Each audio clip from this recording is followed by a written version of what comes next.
الحمد لله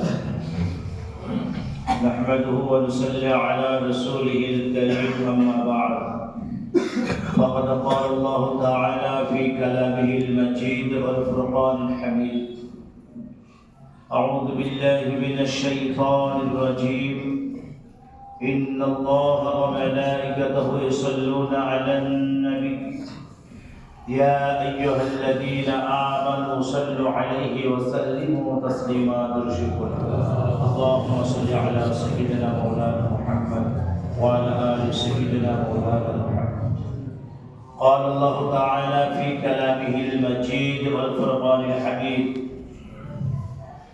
ألا إن أولياء الله لا خوف عليهم ولا هم يحزنون الذين آمنوا وكانوا يتقون لهم البشرى في الحياة الدنيا وفي الآخرة لا تبديل لكلمات الله ذلك هو الفوز العظيم صدق الله العلي العظيم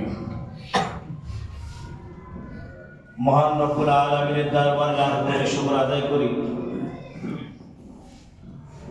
আমরা সকলেই যারা এই পবিত্র স্থানে আমরা আসতে পেরেছি, আল্লাহ পাক আমাদেরকে নিয়ে এসেছেন, এটা আল্লাহ পাকের দরবারে লাখ কোটি শুকরিয়া। আমরা হয়তো এই সময় অন্য কাজ করে ব্যস্ত থাকতাম, কিন্তু আল্লাহ আমাদেরকে পছন্দ করে মনোনীত করে তার ঘরে আমাদেরকে ডেকে নিয়ে এসেছেন ইবাদত বন্দেগী করার জন্য।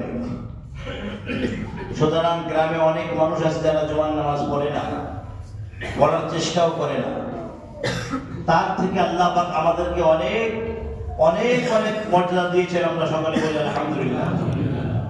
তারই পরে মরুদুলাল মরুভাস্কর মাহফিলার নাম জগৎগুরু বিশ্ব নবী আশরাফুল আম্বিয়া সাইয়্যিদুল মুরসালিন রাহমাতাল লিল আলামিন জনাবে মুহাম্মদ রাসূলুল্লাহ সাল্লাল্লাহু আলাইহি ওয়াসাল্লাম তার উপর লাখ কোটি দরুদ ও সালাম আমরা একবার বলি সাল্লাল্লাহু আলাইহি ওয়াসাল্লাম।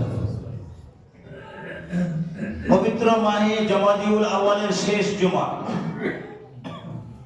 সামনে আসছে আমাদের। এর পরের মাস জমাদিউল সানি, তারপরে রজব, তারপরে শাবান, তারপরে রমজান। বছর পানি বছর চলে যাচ্ছে। সেদিন ঈদের নামাজ পড়েছি, গত কয়েকদিন হলো বলে বছর পানি বদল গড়াচ্ছে। সুতরাং গত জুমায় যে আয়াতে কারিমা আমি পাঠ করেছিলাম সেই আয়াতের তাফসীর আমি করতে পারিনি। আজকে ইনশাআল্লাহ সূরা ইউনূসের 10 নম্বর সূরা 65, 63, 64 নম্বর আয়াতের আলোচনা করব ইনশাআল্লাহ। আল্লাহ আমাদের তৌফিক দান করে। আল্লাহ পাক কোরআনে কারিমে বলেন আলা ইন্না আউলিয়া আল্লাহি লা খাউফুন আলাইহিম ওয়া লা হুম ইয়াহজানুন। মনে রাখো, যারা আমার বন্ধু তাদের ইহকালেও টেনশন নাই, পরকালেও কোনো চিন্তা নাই। জোরে বলুন সুবহানাল্লাহ। আল্লাহর বন্ধু কারা? নবী করিম সাল্লাল্লাহু আলাইহি ওয়াসাল্লামকে জিজ্ঞাসা করলেন, ইয়া রাসূলুল্লাহ, আল্লাহর বন্ধু কারা? নবী বলছেন, যারা ঈমান আনার পরে পরেশগারি অবলম্বন করলো। ঈমান আনলো আগে, পরে পরেশগারি অবলম্বন করলো। পরেশগারি করতে গেলে, পরেশগারি হতে গেলে বর্তমান সময়ে কথা বলছি, এই দুনিয়ায় বসবাস করা সম্ভব নয়। পরেশগারি অবলম্বন করলে তারাই হচ্ছে আল্লাহর বন্ধু। আগে ঈমান আনো, পরে পরেশগারি অবলম্বন করো। ঈমান আগে আনো, ইসলাম আগে কবুল করো। ঈমান আগে আনো আল্লাহর উপরে, তারপর নবীর উপরে, তারপরে তার সমস্ত ফেরেশতার উপরে, কিতাব সমূহের উপরে। মৃত্যুর পরে পুনরায় জীবিত হইতে হইবে, তার উপরে ঈমান আনো। তারপরে পরেশগারি অবলম্বন করো।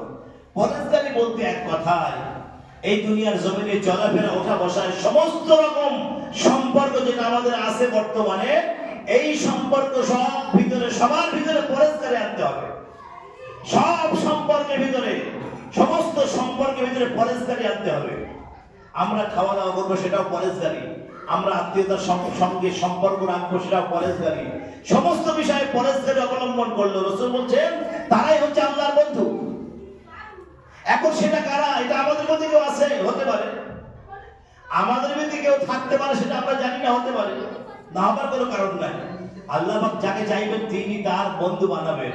আল্লাহ পাক যাকে চাইবেন তিনি তার বন্ধু বানাবেন।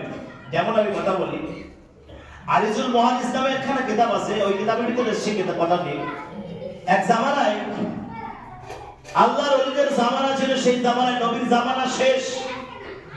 আল্লাহর ওলির কাছে আল্লাহ ইলহাম করে, আমার বন্ধু, আমার দোস্ত, এই জামানায় বাশার হাবি নামে একটা ব্যক্তি আছে, তুমি তাকে সংবাদ দাও, তাকে খবর দাও যে আমি আল্লাহ তার কাজ কামে বড় সন্তুষ্ট। যাও তুমি খবর তাকে পৌঁছে দাও, এই পয়গাম তাকে পৌঁছে দাও। আল্লাহর ওলি সকাল হলে এলাকায় খোঁজ দিলেন, এলাকায় কেউ নেই। মুরিদদের ভিতরে খবর দিলেন, কেউ নাই। তাহলে কাকে কোথায় খুঁজবো? সেই বাশার হাবি নামে কে আছে? সেই আল্লাহর ওলি খুঁজতে বার হয়েছেন। হঠাৎ একজন বলছে, হুজুর কাকে খোঁজ করেন? বলে আমি বাশার হাবিকে খোঁজ করি। দাঁড়ান হুজুর, সে তো ভালো মানুষ নয়, সে তো মাতাল, সবসময় ওটা খেয়ে বেড়ায়, আমি তাকে খোঁজ করেন? বলে হ্যাঁ আমি তাকে খোঁজ করি। বলে আপনি এখানে দাঁড়ান, আপনি ওখানে যাবেন না, ওখানে নোংরা জায়গা, আপনি এখানে দাঁড়ান, আমি ওকে ডেকে দিচ্ছি। চলে গেল। উনি গিয়ে বলছে, এই বাশার, তোর আল্লাহর ওলি তোকে ডাকছে, দেখ। বাশার হাবি হাসছে, আল্লাহর ওলি আমার খোঁজ করবে? মাথা খারাপ হয়ে গেল দেখি, আমি কি কাজ করি জানে না? অবশ্যই জানে, আল্লাহর ওলি আমাকে খোঁজ করবে কেন? মাথা উঁচু করে দেখে, হ্যাঁ হুজুর দাঁড়িয়ে আছে, কি হবে? মুখ টুক মুছে পুলি পুলি করি, বলছে হুজুর তুমি ক্ষমা করবেন, আপনি আমাকে ডাকছেন? বলে হ্যাঁ বাবা, তোমার 3 দিন ধরে বলতেছি, আমি খুঁজে পাচ্ছি না, তুমি আমার ডাকছো কি ব্যাপার? বলে বাবা বাশার হাবি, তোমার নাম বাশার হাবি? বলে হ্যাঁ হুজুর আমার নাম বাশার হাবি। আল্লাহ তোমার কাজ কর্মে বড় সন্তুষ্ট। জেনে বলো সুবহানাল্লাহ। আল্লাহ তোমার কাজ কর্মে বড় সন্তুষ্ট। এই কথাটা আল্লাহ তোমাকে আমার বলার হুকুম দিয়েছে, তোমাকে আমি জানিয়ে দিলাম। এখন বাশার হাবি আমার হুজুর হাত ইসলাম কবুল করলো। হুজুর আমার কালমা পড়ায় দেন, লা ইলাহা ইল্লাল্লাহু মুহাম্মাদুর রাসূলুল্লাহ সাল্লাল্লাহু আলাইহি ওয়াসাল্লাম। কালমা পড়লেন, নতুন ভাবে ইসলাম কবুল করলেন। ইসলাম কবুল করে উনি যখন সেই জামানায় বাশার হাবি এত বড় আল্লাহর ওলি হয়ে গেল, সেই জামানায় যদি কোনো পীরের হাতে বায়াত হতে হতো, বাশার হাবির হাতে বায়াত হতে গ্রহণ করতে হতো। এখন উনি একদিন আল্লাহর সঙ্গে কথা বলছেন, ইলহাম করেন। নবীদের কাছে আল্লাহ জিবরাইল পাঠান, ওলিদের কাছে আল্লাহ ইলহাম করেন। ইলহামের কথা হচ্ছে বাশার হাবির সঙ্গে আল্লাহ আমি ছিলাম আকাম কুকামে, বাজে কাজে ছিলাম, তুমি আমার কোন কাজে খুশি হলে আমার পীরের দরবার দিয়ে আল্লাহ, ওলির দরবার আমাকে কোন কাজে খুশি হয়ে তুমি দান করলে? আল্লাহ বলছে, বাশার শোন, একদিন তুই ওইটা খেয়ে যাচ্ছিস রাস্তা দিয়ে, কিন্তু তুই হাঁটছে, হেঁটে দেখছি একটা কাগজের টুকরা পড়ে আছে, ওটা হাত দিয়ে তুলে দেখলি আমি আল্লাহ, আমার নাম লেখা আছে বিসমিল্লাহির রহমানির রহিম। সেই কাগজটা তুই চুমা খেলি, সেটাই ক্ষান্ত হলি না, বাড়ি গিয়ে পরিষ্কার করে কাগজটা আলমারির ভিতরে রেখে দিলি। এই বাশার, আমার নামের উপরে এত কদর দেখালি, সম্মান দেখালি, আমি আল্লাহ তোরে আমি ওই নাপাক জায়গা থেকে পরিষ্কার করে তোরে আমি পীরে কামেল বানিয়ে দিয়েছি। জোরে বলো সুবহানাল্লাহ। নাপাক জায়গা থেকে বার করে তোরে আমি পীরে কামেল বানিয়ে দিয়েছি, কারণ তুই আমার নামের উপর সম্মান দেখালি, আমার নামের উপরে বড়ত্ব দেখালি, আমার নামের উপরে আমার কদর দেখালি, আমি আল্লাহ সহ্য করতে পারিনি, আর সেজন্য আমি তোরে পীরে কামেল বানিয়ে দিয়েছি, তুই আমার ওলি হয়ে গেছিস। আল্লাহ কখন কোন কাজটা কার পছন্দ হবে এটা কেউ জানে না। সুতরাং বাশার হাবি ছিল আকাম কুকামে, আজে বাজে কাজ করতো, তিনি এখন আল্লাহর ওলি হয়ে গেলেন। কিভাবে হলেন? আল্লাহর নামের কদর করলেন, নামের সম্মান দেখালেন, আল্লাহর নামকে সম্মান দেখালেন, সেজন্য আল্লাহ রহমতের দরিয়ায় জোশ মেরে গেছে। বাশার হাবি সমস্ত জীবনের গুনাহ আল্লাহ মাফ করে দিয়েছে এবং তাদের পীরে কামেল বানায় দিয়েছে আল্লাহ। সুতরাং আজকে আমাদের ভিতরে অনেকে হয়তো কেউ আসেন আমরা জানি না, কেউ আসে আমরা জানি না, কারণ আল্লাহর কুতুবদের চেনা যায় না, ওলিদের চেনা যায়, কুতুবদের দেখা যায় না, চেনা যায় না। তাদের বেশভূষা থেকে কোনোদিন বুঝতে পারবেন এটা আল্লাহর কুতুব। যেই শহরে আল্লাহর কুতুব থাকবে না, সেই শহরকে আল্লাহ ধূলিসাৎ করে দেবেন, সেই শহরকে আল্লাহ বরবাদ করে দেবেন।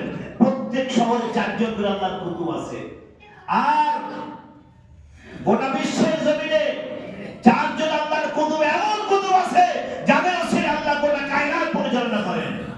তামাম কায়নাতের ভিতরে 4 জন আল্লাহর কুতুব আছে। সেই 4 জন কুতুবের ওসিলায় আল্লাহ পাক এই দুনিয়া, নবমণ্ডল, ভূমণ্ডল, আসমান, জমিন, তার নিচে উপরে যা কিছু আছে আল্লাহ সব পরিচালনা করছেন সেই কুতুবের ওসিলায়। সুতরাং আজকে যে আলোচনা খুব গুরুত্বপূর্ণ আলোচনা, আলা ইন্না আউলিয়া আল্লাহি লা খাউফুন আলাইহিম ওয়া লা হুম ইয়াহজানুন আল্লাযীনা আমানু ওয়া কানু ইয়াত্তাকুন লাহুমুল বুশরা ফিল হায়াতিদ দুনিয়া ওয়া ফিল আখিরাহ লা তাবদীলা লিকালিমাতিল্লাহ যালিকা হুয়াল ফাওজুল আযীম। আল্লাহ বলছে আমার বন্ধুদের দেখো যাদের সম্পর্কে আমি আল্লাহ কোরআনে কারিমে সূরা ইউনূসের ৬২ এবং ৬৪ নম্বর আয়াতের মধ্যে আমি আল্লাহ বলেছি তাদের কোনো ভয় নাই, চিন্তাও নাই, ভয়ও নাই, টেনশনও নাই, দুনিয়ার জমিনে কি পরকালে। তারা যখন মৃত্যুর সময় আসবে তারা চিন্তিত হবে না, তারা দুনিয়া থেকে জান্নাত দেখতে পাবে। একবার জোরে বলো সুবহানাল্লাহ। কিছু মানুষ এখনো আছে দুনিয়ায়, এখনো আছে তারা দুনিয়া থেকে মৃত্যুর আগে তারা জান্নাত নিজে চোখে দেখেন এবং তারা হাসতে থাকে। মৃত্যুর সময় কিছু মানুষ হাসতে থাকে, এমনি হাসে না, তারা জান্নাত দেখেন দুনিয়া থেকে মৃত্যুর আগে জান্নাতটা চোখে দেখে নেয়, তারপর তাদের মওত হয়। এমনও মানুষ আছে দুনিয়ায়। তাহলে মানুষ সম্পর্কে আল্লাহ বলতেছে এরা হচ্ছে নিকৃষ্ট, বাজে, এদের মধ্যে নিকৃষ্ট দুনিয়া একটাও নয়, চতুষ্পদ জন্তু যে নিকৃষ্ট। আবার আল্লাহ পাক বলতেছেন অলকত কাররামনা বানি আদম, আমি বানি আদমকে সর্বশ্রেষ্ঠ করে দুনিয়ায় পাঠিয়েছি। লাকাদ খালাকনাল ইনসানা ফি আহসানি তাকওয়িম, আমি মানুষকে সর্বশ্রেষ্ঠ করে দুনিয়ায় পাঠিয়েছি। আবার কোন জায়গায় আল্লাহ বলছেন না বালহুম আদাল, তার চেয়ে নিকৃষ্ট এবং চতুষ্পদ জন্তুর চেয়ে নিকৃষ্ট করে মানুষকে পাঠিয়েছে। তাহলে আল্লাহ পাক কিছু মানুষকে বলতেছেন চতুষ্পদ জন্তুর চেয়ে নিকৃষ্ট, আবার কিছু মানুষকে বলতেছেন না এরা সর্বশ্রেষ্ঠ। আশরাফুল মাখলুকাত করেছে মানুষকে, আল্লাহ বলেছেন আশরাফুল মাখলুকাত করে পাঠিয়েছি আমি দুনিয়ার জমিনে। আজকে ভাই মারিফাত আলোচনা তো সব জায়গায় করা যায় না, মারিফাতের বিষয়টা সম্পূর্ণ ভিন্ন। আল্লাহ পাক রব্বুল আলামিন আমাদের যে চেহারা দান করলেন, আমাদের চেহারাটা কার মতো? এটা একটা বিরাট প্রশ্ন। আমাদের চেহারাগুলো কার মতো? হিন্দু, খ্রিস্টান, জৈন, মুসলিম যাই বলেন, আল্লাহ মানুষ সৃষ্টি করেছেন, এখানে আল্লাহ বলেছেন মানুষ সৃষ্টি করেছি আমি। তাহলে আমাদের চেহারাটা কার মতো? আমাদের সমস্ত মখলুকের চেহারা, সমস্ত আশরাফুল মখলুকাতের চেহারা আমার আল্লাহ পাক সুবহানাহু ওয়া তাআলার মতো। জোরে বলুন সুবহানাল্লাহ। আজকে যে আলোচনা আমি করছি, আল্লাহ পাক বলছেন যে যারা আমার বন্ধু হবে, যারা আমার বন্ধু হবে, আমার খালিস বন্ধু হবে, তাদের ইহকালেও টেনশন নাই, পরকালেও চিন্তা নাই। এখন আল্লাহর ওলিদের কথা বলি। যারা আল্লাহর ওলি হয়েছে, যারা আল্লাহর মাহবুব হয়েছে, যাদের নামগুলো আমরা ইতিহাসে পড়ি, তার ভিতরে একজন আছে শেখ ফরিদ রহমাতুল্লাহ আলাইহি। শেখ ফরিদ রহমাতুল্লাহ আলাইহি কত বড় আল্লাহর ওলি ছিলেন। ছোট্টবেলা থেকে উনি আল্লাহর ওলি, ছোটবেলা থেকে উনি আল্লাহর ওলি ছিলেন। কিন্তু ওনার মা ওসিয়াত করেছে, বাবা তুমি ওলির হাতে বায়াত গ্রহণ করো, তুমি কোন পীরের হাতে বায়াত গ্রহণ করো। তো শেখ ফরিদ রহমাতুল্লাহ আলাইহি উনি যাবেন পীরের দরবারে। তো মা একটা ঠিকানা লিখে দিয়েছে কাগজে, ঠিকানা লিখে দিয়েছেন, ঠিকানা নিয়ে যাচ্ছেন উনি, সে ওলির দরবারে যাবে। রাস্তায় যাচ্ছেন, যেতে যেতে উনি দেখেন জঙ্গল। বলে বাবা এবারে জঙ্গল, মাঝখানে নদী, তারপরে নদীর পাড়ে পীর সাহেবের বাড়ি, তুমি যাও, এই ঠিকানায় তুমি চলে যাও, তোমাকে কেউ আটকাবে না, চলে যাও, কাছে কোনো পয়সা করি নাই, শুধু ঠিকানা নিয়ে যাচ্ছেন পীরের দরবারে। শেখ ফরিদ রহমাতুল্লাহ আলাইহি যাচ্ছেন, যেতে যেতে একটা জঙ্গল অতিক্রম করবে। জঙ্গলের ভিতরে এক ডাকাত বসে আছে, বিরাট বড় ডাকাত, যার নামটা পরে বলবো আমি।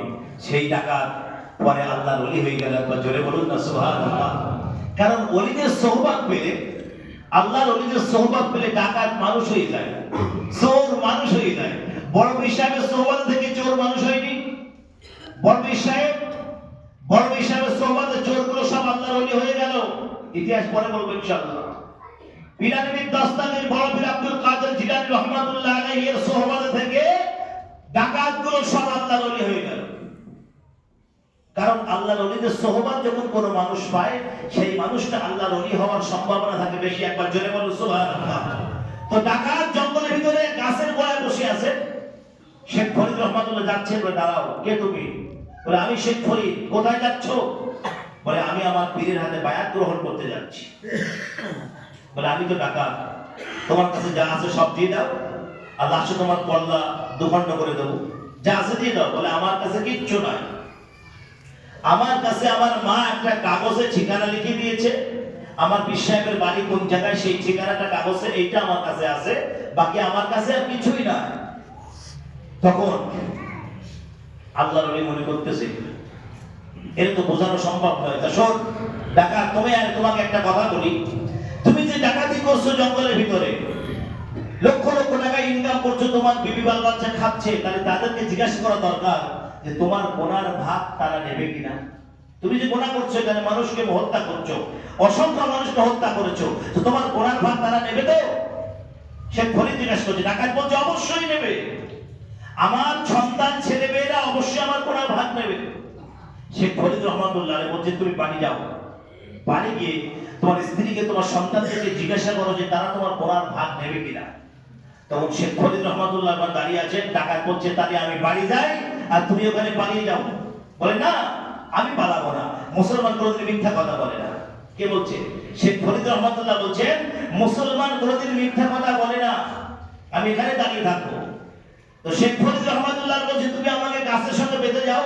একটা গাছের সঙ্গে শেখ ফরিদ রহমাতুল্লাহ নাকি ভালো করে বেঁধে ডাকাত বাড়ি চলে গেলেন। বাড়ি গিয়ে তার স্ত্রীকে ডাকলেন যে তাড়াতাড়ি আমার কাছে আসো, আমি যে ডাকাতি করি, আমি যে অন্যায় কাজ করি, মানুষ হত্যা করে পয়সা ইনকাম করে তোমাদের খাওয়াই, তা কিয়ামতের দিনে আমার গোনার ভাগ তোমরা নেবে তো? বলে কেন গোনার ভাগ নেবো কেন? স্ত্রী বলছে গোনার ভাগ নেবো কেন? যখন তোমার সঙ্গে আমার বিবাহ হয়েছিল একটা কাগজে কি লেখা ছিল? বলে তোমার ভরণ পোষণের দায়িত্ব আমার, তার দিকে আমার গোনার ভাগের কথা বলছে কেন? সেখানে কি লেখা ছিল যে আমি ডাকাতি করবো, ডাকাতি করে ইনকাম করে তোমাদের খাওয়াবো? না, এরকম লেখা ছিল না। তার তোমার আশা করো কি করে? তুমি যেভাবে খাওয়াও তোমার দায়িত্ব, তুমি আমাদের খাওয়াবে, তোমার গোনার ভাগ আমরা নিতে পারবো না। স্ত্রী যখন কথা বলো ডাকাতির মাথা ঘুরে গেল, ডাকাতির মাথা ঘুরে গেল, সন্তানদের ডাকছে, বাবারা শোনো, আমি যে ডাকাতি করি তোমরা সবাই জানো। বলে হ্যাঁ জানি। বলে আমার গোনার ভাগ তোমরা নেবে তো? বলে তোমার ঘরে জন্ম নিয়ে গিয়ে ভুলটা অন্যায় করলাম নাকি? তুমি ডাকাতি করবে কি চুরি করবে তোমার ব্যাপার, তুমি আমাদের খাওয়া দাওয়া দেখভাল আমাদের দায়িত্ব, তুমি আমাদের খাওয়াবে, তুমি ডাকাতি করবে কি করবে তুমি জানো, আমরা তোমার গোনার ভাগ নেবো কেন? আমি শুধু ডাকাতের কথা বলছি না, আমি আপনাদের কথাটা বলছি। আমরা যেভাবে ইনকাম করছি, আমাদের সন্তান বিবি বাল বাচ্চাগুলো খাওয়াচ্ছি, আমরা কেউ কিন্তু আমাদের গোনার ভাগ নেবে না। মনে রাখবেন কথাটা খুব গুরুত্বপূর্ণ কথা, কেউ আমাদের গোনার ভাগ, যার গোনা সেই ভাগ নেবে, কারোর গোনার ভাগ কেউ নেবে না, এটা মাথায় রেখে দেবেন। আপনি চুরি করবেন না, ডাকাতি করবেন না, ইনকাম করুন, সৎ পথে ইনকাম করুন, সৎ পথে ব্যয় করুন। হারাম টাকা ইনকাম করে কোনো ফায়দা নাই, কোনো ফায়দা নাই। হারাম পয়সা হারাম লাইনে বার হয়ে যাবে, আল্লাহ বার করে দেবেন, কোনো ফায়দা হবে না। এই পয়সা সৎভাবে ইনকাম করুন, সৎভাবে সংসার পরিচালনা করুন, কোনো সমস্যা নাই। কিয়ামতের দিনে সঠিক জবাব দিয়ে দেবেন, আল্লাহ এই ইনকাম করেছিলাম, এই ব্যয় করেছিলাম, ব্যাস। আর যাদের লক্ষ লক্ষ কোটি কোটি টাকা, তাদের হিসাব দিতে আল্লাহ রাসূল বলছে 50,000 বছর সময় লাগবে তাদের। হাসরের ময়দানে তাদের হিসাব দিতে 50,000 বছর সময় লাগবে। আল্লাহু আকবার। কেউ বলছে 500 বছর সময় লাগবে, 500 বছর একজনের হিসাব দিতে সময় লাগবে। হাসরের ময়দানে সবাই বলবে যে আমাদের জাহান্নামে দাও, নাইলে জান্নাত দিয়ে দাও, আমাদের আর দেরি করুন আল্লাহ, আমাদের হয় জান্নাত দাও নাইলে জাহান্নামে দাও। হাসরের ময়দানে আর দাঁড়াতে পারছি না, আর দাঁড়িয়ে থাকতে পারছি না। কিন্তু সেদিন 500 বছর সময় লাগবে একটা ধনীকে তার অর্থের কৈফিয়ত দেওয়ার দিতে সময় লাগবে আল্লাহর কাছে। তাহলে আল্লাহর পথে যদি ব্যয় করেন, আল্লাহর পথে খরচা করেন, যে টাকাটা আল্লাহর পথে ব্যয় করবে টাকাটা যদি হালাল হয়, যদি হালাল হয় সওয়াব পাবেন, হারাম হলে উজুর খাবেন, তার থেকে ওজন আসবে আপনার দিকে। মনে রাখবেন, আমি সকলকে বলছি যারা দান করবেন, দান করেন, ফকিরকে দান, গরিবকে দান, যেখানে দান খুব সমস্যা নাই, কিন্তু দানের পাশে যদি হারাম হয় উল্টো ব্যাগে আসবে টাকা, ব্যাগে এসে আপনার পরিণতি কি আপনি চিন্তা করবেন। সুতরাং আল্লাহ রাসূল বলেছেন তোমরা সাদকা দান যেটাই করবে সেটা হালাল অর্থ থেকে দান করবে। এটা আমার হালাল অর্থ আল্লাহর ঘরে ব্যয় করলাম, হালাল অর্থ মাদ্রাসায় ব্যয় করলাম, হালাল অর্থ আমরা মসজিদে ব্যয় করলাম, হালাল অর্থ ব্যয় করবে সর্বক্ষেত্রে। সুতরাং আমরা যারা হারাম ভাবে ইনকাম করি তাদেরকে বলছি যে কেউ এই লাইনে ব্যয় করবেন না, আয় করবেন না। এই লাইনটা ভালো রাস্তা নয়, এই লাইনটা খারাপ রাস্তা, এই লাইনটা সোজা সোজা সংযোগ জাহান্নাম। আর হালাল ভাবে ইনকাম করলে তার রাস্তা সঠিক সোজা জাহান্নাম, জান্নাত। এটা মনে রাখবেন, কারণ জান্নাত আর জাহান্নাম দুটো রাস্তা আমাদের সামনে আছে। যে রাস্তা যেদিকে যায় সেই রাস্তা সেই দিকে চলা উত্তম। জাহান্নামের রাস্তা টোটালি চলা যাবে না, ওই রাস্তায় যাওয়াই যাবে না, এই রাস্তা সোজা জাহান্নামে যাচ্ছে। আর জান্নাতের রাস্তাটা একটু টেরা বেঁকা কাঁটাযুক্ত ইত্যাদি, রাস্তাটা খুব খারাপ। রাস্তা যেতে যেতে সময় লাগবে, কিন্তু যদি আপনি গন্তব্যস্থানে পৌঁছে যান আপনি জান্নাতে পৌঁছে যাবেন। সুতরাং আজকে সময় শেষ হয়েছে, ইনশাআল্লাহ আগামী জুমায় এই আলোচনা হবে ইনশাআল্লাহ। শেখ ফরিদ রহমাতুল্লাহ আলাইহি মনে করবেন জঙ্গলের ডাকাত, হ্যাঁ ডাকাত বাড়ি গেছে, তারা স্ত্রীকে জিজ্ঞাসা করছে, আর শেখ ফরিদ রহমাতুল্লাহ আলাইহির কাছে বাধা আছে, কেন মনে রাখবেন। আল্লাহ পাক আমাদের সকলকে শোনা এবং বোঝার চাইতে বেশি বেশি আমল করার তৌফিক দান করুন। আমরা সকলে মিলে আল্লাহুম্মা আমিন। আচ্ছা, নামাজের শেষে সামনাসামনি আছে, মসজিদে সবাই বসবেন। আর আগামী 12ই পৌষ আমাদের যে নেওয়াজ হয় বা দোয়াখানি হয়, এই যে দোয়াখানি গত বছর 350 টাকা ছিল, এবারে 400 টাকা করা হয়েছে। 400 টাকা দোয়াখানি ময়দাবাড়ির